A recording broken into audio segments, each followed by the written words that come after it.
انتوا لسه بتسمعوا على القهوة مع أحمد يونس على نجوم اف ام.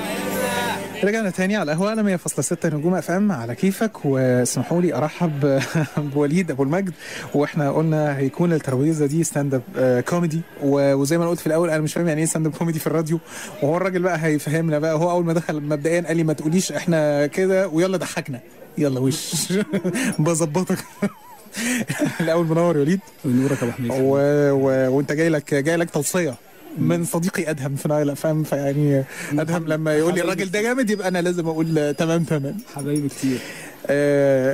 قبل ما تضحكنا بقى ونتقلب بقى المفروض بقى هتعرفني بيك يا وليد وتعرف الزباين على القهوه نعرفك اكتر. انا اسمي وليد ابو المجد، بمثل واقدم ستاند اب كوميدي من بدري. بدري من امتى؟ من بدري بقالي 3 سنين ستاند اب كوميدي. بدات امثل من بدري فريق مسرح حقوق القاهره، وعملت فيلم عراقي الانتاج فرنسي للاسف، وبس. وشغال ستاند اب كوميدي دلوقتي بركز في ستاند اب كوميدي على الراديو. ممكن يطلع ازاي؟ هقول لك، هو مش ممكن يطلع مبدئيا، مش هيطلع يعني. انا عايز اقول للجمهور حاجه عن يونس. اول ما بيكلمني على الستاند اب كوميدي، هو انا بحب يونس جدا، وهو بيحبك والله، وبسمع القهوه من بدري. حلو. فاول ما يونس كلمني بنظبط، فبيقول لي وليد ان شاء الله هتبقى معانا ونجوم الفهم على القهوه. قلت له ايه نهار ابيض يا يونس، ده انت ايه ده طبعا يعني. هو انت شفت لي ايه يا يونس؟ قال لي ما شفتلكش حاجه والله. فقلت له ليه يا يونس؟ قال لي انا ما بحبش الستاند اب كوميديانز اصلا. فاللي هو انا ما فهمتش. طب هو مستضيفني عايزني ليه؟ طب هو مستضيفني ليه؟ ما انا بقول لك انت جاي اهو بتوصيه. ما انا صريح، انا صريح والله. بعت له فيديو قلت له بالله عليك اتفرج. قال لي اتفرج لسه؟ طب اديني فرصه افكر. اللي هو ده مجهود عنده فكره ان اتفرج. ولحد انت اتفرج؟ شفت واحد منهم. شفت واحد كان في مضلم في الاول ده، يعني مضلم في الاول ده بتاع الفرق بين الولد والبنت. يعني شفت. فانا وانا بتفرج قلت ايه، ما هو هيجي بقى. ايوه وهنشوف بقى. طيب تاني انا عايز اعرف سؤالي الغلبان، ستاند اب كوميدي على الراديو يبقى عامل ازاي؟ هقول لك. الستاند اب كوميدي اصلا هو بتنتقد موضوع معين، بتقدم فيه وجهه نظرك بشكل ساخر. الاساس فيه المسرح، الاساس فيه مش في حاجه اسمها بادي لانجوج وبتاع، وفي تفاعل مع الجمهور الى اخره. يطلع على الراديو ازاي بقى؟ خلينا نشوف يعني اللي هو ايه. لو كل ما قدرت ان انت تتكلم في تختصر موضوع البادي لانجوج والتفاعل مع الجمهور انت على الراديو غير صوتك. بص دايما لما يسالوني في اللقاءات الصحفيه مذيع الراديو اسهل ولا التلفزيون، اقول لهم مذيع الراديو اصعب مليون مره، لان مذيع التلفزيون ممكن يرقص ويتنطط ويقوم يطبخ ويعمل كل حاجه، لكن هو مذيع الراديو غلبان ما حلتوش غير صوته. فيعني بص بقى، كان الله في عونك. والمشكله ان انت جاي لجمهور يعني عارف اللي هو ما بيعتقش. بص حلو هيقولوا لك انت هايل، وحش بقى يعني مش هقول لك انت وحش. أيوة. تعرف هيتقال ايه؟ ايوه مبدئيا بس ايه، احب ارحب بجمهور على القهوه. ايوه بالظبط الحلوه كده الاول. يعني بصوا يا جماعه، انا فاتح له تويتر وفاتح له فيسبوك وفاتح له اس ام اس. عيشوا انا بص ظبطوه. مبدئيا اي حد هيشتم مش هقرا الكومنت بتاعه. انا راجل ديمقراطي جدا. نعمل له بان بس. بسيط. انا عايز اقول لك بس على حاجه، عايز اقول للناس بالذات ان انا طول الوقت بسمع يونس ما بشوفوش. فانا شفت يونس يعني خلونا اقول لكم على رياكشني لما شفت صدمه. اتصدمت في شعره جدا. شعر مسبسب مصروف عليه. شعر يا ابني مصروف عليه مكوي والله. لا ده قبل بعد الجواز طار. لا والله قبل الجواز يا ابني. وانا هو في حاجه عشان اكوي ايه يا عم؟ ما فيش اي والله. هو اللي باقي حلو واللي باقيين حلوين والله. المهم ان هو طلع غير التوقعات خالص. اسوء ولا احسن؟ لا بص انت برنامجي. لا مش خايف، انت برنامجي بس. انا خايف اقول لك احسن لا تقول لي يا منافق. اللي قلته لي اللي قلته لي في المسج بتاعت انا تحت البيت صح؟ مش في الاخر هنقول الكواليس كلها نحكيها. هقول لك نبتدي بايه؟ هقول لك لو اتكلمنا مثلا عن بنت الحلال، ازاي تختار بنت الحلال. فزمان كان بيبقى فيه انت اللي كنت بتختار بنت الحلال. دلوقتي وفي الغالب لما تيجي تختار بنت الحلال بتلاقي دايما مامتك حاطه لك عينها على واحده وغالبا بنت خالتك، باباك حاطط عينه على واحده وغالبا بنت عمك، انت حاطط عينك على واحده وغالبا بنت جامده.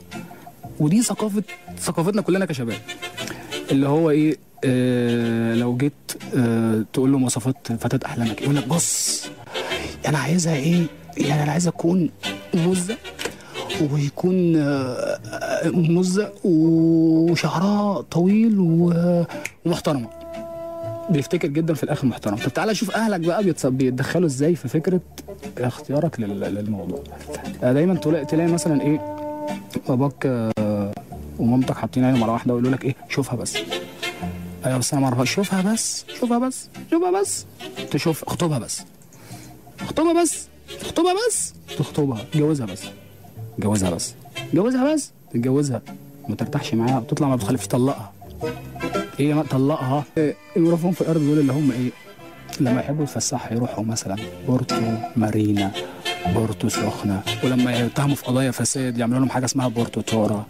اللي طالعين ابوهم في الارض لما يحبوا يتفسحوا يروحوا اي مول سلالم متحركه، طالعين نازلين طالعين نازلين طالعين نازلين طالعين نازلين طالعين نازلين. ويوم ما يجتهدوا مسلم وقف على السلم صورنا انك تشك تشك تشك ويتصوروا على السلم وهو قبل ما يقع في الاخر.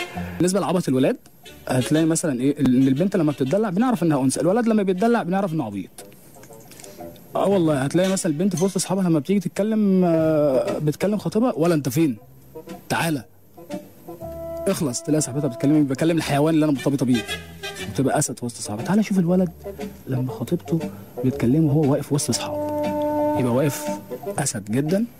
والله انا كنت في الجيم امبارح وعملت اول ما يظهر رقم البرنسيس على الموبايل تلاقيه خد جنب وحشتيني وبيقلب عبيط ومتخلف ويبقى شكله قذر. ده بالنسبه لايه؟ لعبة الولاد. اشكرك نورتنا. يا ريت تقول لنا صفحتك على الفيسبوك يا صديقي. صفحتي على الفيسبوك وليد ابو المجد بالعربي. انا بحييك يا وليد، احسنت. ويا ريت يعني ما تبقاش الاخيره، يعني تنورنا تاني وتالت ورابع على القهوه. وهنسيبك تختم لنا بحاجه انت اللي تختارها بقى نختم بيها اللقاء الجميل معك. حبيبي يا يونس، هقول لك انا ممكن اتكلم عن الفيسبوك بما اننا احنا على الفيسبوك دلوقتي. يا ريت.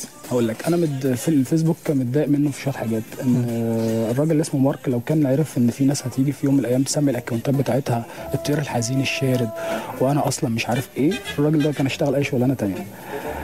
لما الاقي ولد مسمي الاكونت، لما الاقي بنت مسميه الاكونت بتاعها انا بنوته شقيه. انا عايز اقول لك على حاجه والله، اللي مسميه الاكونت بتاعك كده ان الولاد نيتهم وحشه، بيفهموا الكلام ده غلط. ناس وده معناه ان انت ممكن تيجي في يوم من الايام تسمي الاكونت بتاعك لما تكبري شويه وتتجوزي. انا متزوجه وبعدها انا مطلقه، وده اكيد انت هتطلقي بعد الاسماء الغريبه اللي انت بتسميها دي.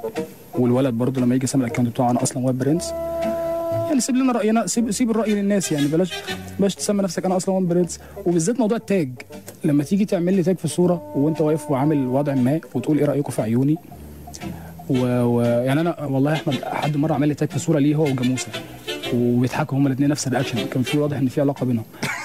والله جاموسه. الغريب ان هو بعدها شويه عمل لي تاج، انا عملت لايك للجاموسه والله مش ليه، فبعدها بشويه عمل لي تاج في الصوره ليه وهو راكب على الجاموسه.